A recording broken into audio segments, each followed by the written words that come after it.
2 nights ago, my partner started just acting totally miserable, stuffy, coughy, sneezy, like, oh my God, I've got to stay in bed kind of style. And of course, I started dosing up on the elderberry syrup. I made him do that. I made our 12-year-old daughter do the same.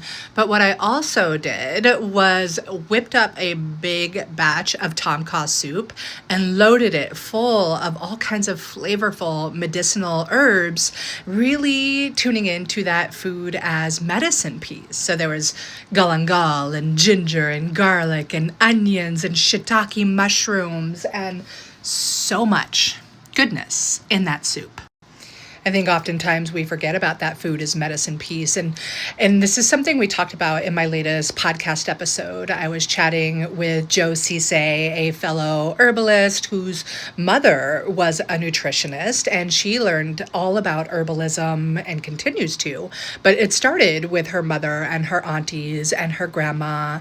And she shared about this story when her mother was working with a client and he had tried all the things and could not heal. And her mother was very intuitive with her healing. And what she ended up doing was asking him and those that they love to find the foods that were native to him and his culture and to start eating those foods.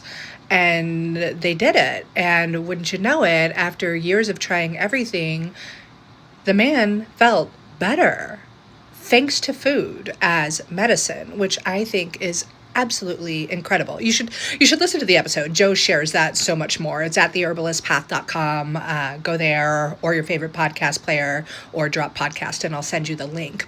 Back to that piece of like food as medicine and how important that is. In our second week in the Community Herbalist Certification and Mentorship, we dive deep on a lot of your common culinary herbs, whether it's turmeric or ginger or garlic or cayenne, cinnamon, mint. We talk about all of those things and the many, many different ways that you can use them as medicine, beyond just being carminatives to ease gassiness and bloating and tummy upset, beyond their immune stimulating functions. We really talk about it in the depth that helps you learn how to meet people where they're at and use the simple, easy medicines so many of us have access to. That is the power in being able to know the herbs around you in depth and how to pair them with people to meet them where they're at.